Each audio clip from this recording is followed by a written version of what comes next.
What is up, everyone? It's the Golden Centurion here, back at it again for another video. So this time, guys, I'm bringing you my week 2 of the UBA. So I'm going up against the Flying Bird. The Flying Bird's probably been my best friend in the community for the longest time. He's completely helped me on my path.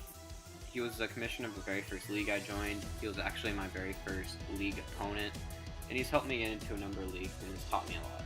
So it's really cool that I get to battle him here. So he's drafted a really scary team. It consists of Scizor, Druddigon, Nigaleo, Mega Gallade, Snorlax, and his Primarina. So to combat this team, I decided to bring my Tornadus Theron, my Buzzwole, my Volcanion, my Metagross, my Rhyperior, and my Serperior. So I'll go into a little depth on each set. So my Tornadus Theron is a Fight EMZ, max special attack and enough speed to outpace his Mega Gallade. I have Hurricane, Focus Blast, HP Ground, and Heat Wave. So Heat Wave is obviously for the Scizor. I'm going to rely on Hurricane to hit the Druddigon. I have HP Ground for his Nigaleo, Hurricane for the Mega Gallade, Fight EMZ, Focus Blast for his Snorlax, and then I have my Hurricane to hit Primarina. So this mon can actually put in a lot of work late game, and it's going to be really valuable that I keep it alive. Next up we have our Buzzwole. So I had to bring Buzzwole this match as Bird had a Weavile that could tear through my team. I think the only reason why he didn't bring it was Buzzwole, so Buzzwole had to come to hard counter that mon. I'm rocking out with the Koba Berry, which resists flying type moves at half the damage. Leech Life, Drain Punch, Toxic, and Roost. So the Koba Berry is basically useless here, unless his Scizor is rocking out with Aerial Ace, which he might be. But besides that, it doesn't have much use. But Leech Life and Drain Punch are for just dual stab. Toxic so I can just whittle down a couple mons, and then Roost so I can get my health back. Next up we have my Mount St. Helen, my Volcanion, who is Assault Vested. I have Flamethrower, Steam Eruption, Sludge Wave, and Focus Blast. So Volcanion gets the ability Water Absorb, meaning it's my best counter to this Primarina, as I will be able to take any one of its water hits, and I resist its fairy type stabs, and Assault Vest means that I can just take it on that much better. So it's my hard counter to his Primarina. Next up we have Prime, my Metagross, with my Colbur Berry. Once again, the Colbur Berry was for Weavile. As you guys can see, I really prepped for that mon and he didn't even bring it, which I found really interesting. I have a lot of HP investment, decent attack, and enough defense investment. Adamant Nature. So what this allows me to do is I can easily tank Weavile's hits, and I can deal huge damage back to a Bullet Punch. I have Earthquake for the Nigaleo, Hammer Arm for the Snorlax. So it's just a generally bulky mon. Next up we have my Drill, aka my Rhyperior, with max HP, max defense leftovers, Stealth Rocks, Toxic, Earthquake, and Rock Slide. This is just mainly its role is to get up rocks, and maybe I could Toxic something. It's pretty bulky and can actually take a good hit from Mega Gallade and get some chip back, so it'll be nice. And my last one was my Yache Berry Serperior with max special attack and max speed. I have Leaf Storm, HP Fire, Dragon Pulse, and Substitute. So while the Yache Berry isn't as useful now as there is no Weavile, it's still useful for things like Ice Punch Mega Gallade and Ice Beam Primarina, so it can still come into play. And this can honestly just tear through his team if I let it, if I ever get a sub up. So looking at the matchup, I'm pretty sure he's going to want to lead with his Nigaleo to get up rocks or hazards of some sorts, maybe Toxic Spikes. So my best response to that is Prime my Metagross. So what he does is, if he gets up Stealth Rocks, I hit Earthquake, I either bring it down to its stash and then revenge it with Bullet Punch, or I just clean get a KO. So that's my best lead all around. It's problematic if he leads Scizor, as he can just U-turn out on me, but we'll get to that where we go. So I lead with my Prime, he leads with his Nigaleo, he gets up rocks, and I go for Earthquake, and turn 1, that is a huge threat out of the way. So Nigaleo was actually really scary, as if I didn't know his set, it could be really damaging. It could take on my Volcanion, it could take on Serperior decently, and it was a big threat to Tornadus Theron. I actually thought he might come Scarf just so he could outspeed some mons, but he decided just to sack it in order to get a rocks, which rocks aren't the biggest deal on my team. Don't get me wrong, they're rather annoying with my Volcanion and Tornadus being weak. But other than that, I can honestly just take the rocks. So now he goes into his Drotagon, and I'm pretty sure my main objective right away is here just to Toxic this thing. As he goes for Dragon Tail and misses, which is rather unfortunate for him. I asked him right here if he wanted to just restart, and he said no, just play with what we got. So if he had Dragon Tailed me out, it could have been horrible for him if I got into him on that didn't really, like if I went to Superior, if I got into my Tornadus Theron, that'd be amazing. However, if I got into something like my Volcanion, that would have been really poor for me. But he misses Dragon Tail, so, and I got my Toxic off. So now I go for Earthquake and I crit him.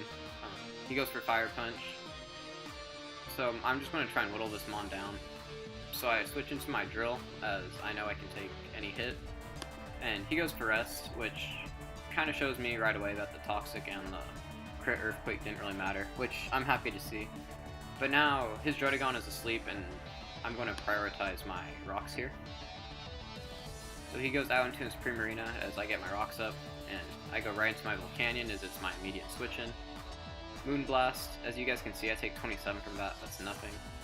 He has to go into a Snorlax here, as he makes a really good play. Snorlax comes in on this all day, as its special defense and HP is just through the roof. So that puts me in an interesting predicament, as against this Snorlax, my best response is my Buzzwole, as I can take any hit.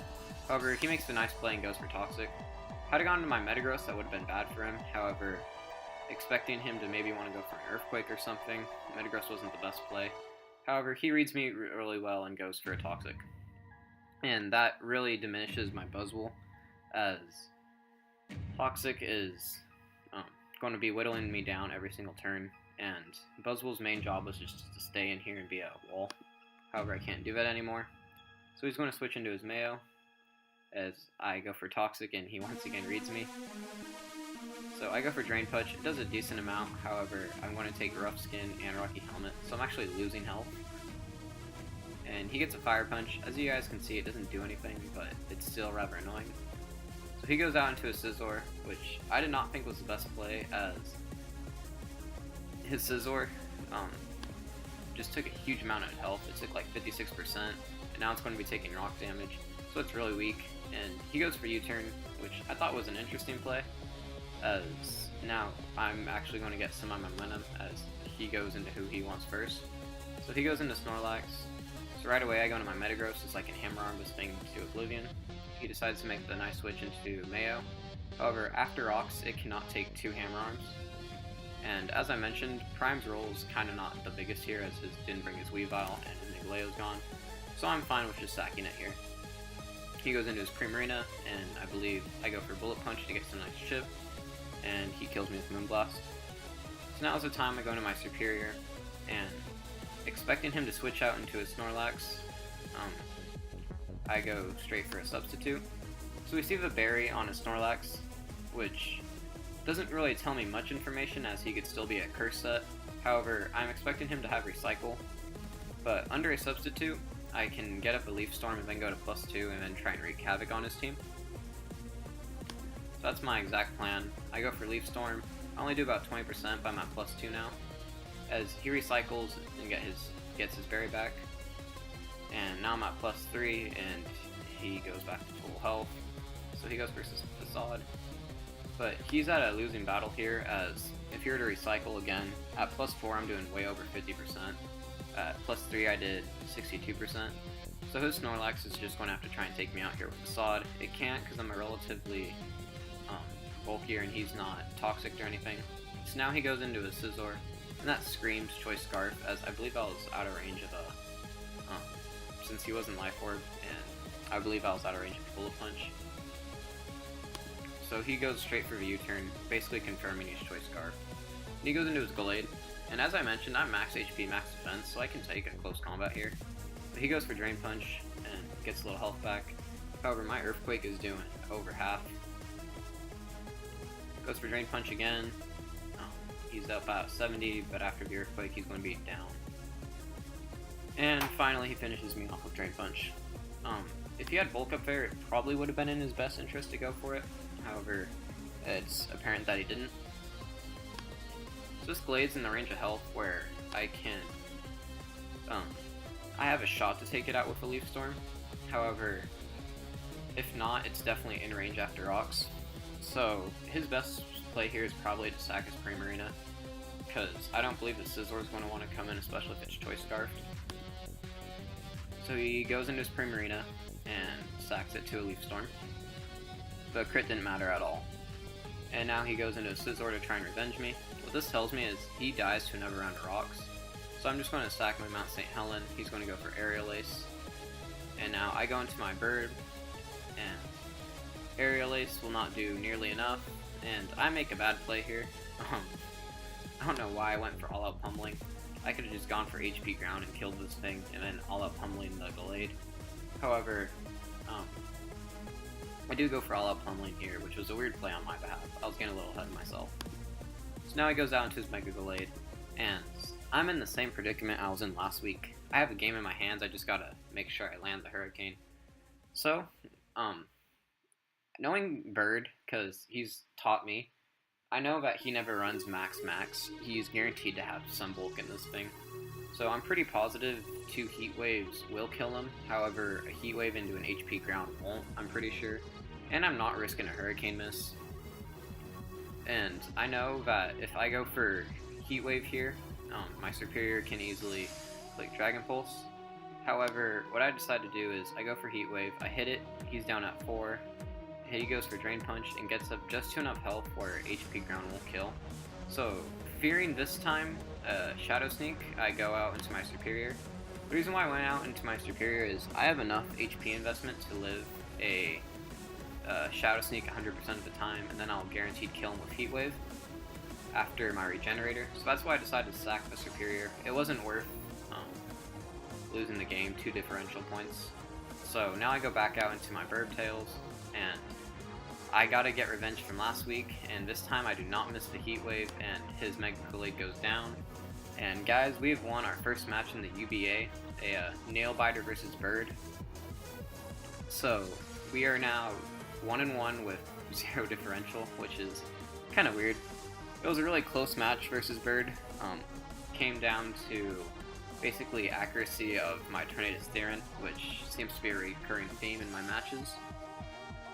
So this was Bird's last week in the UBA, as he had some IRL issues that he needed to address.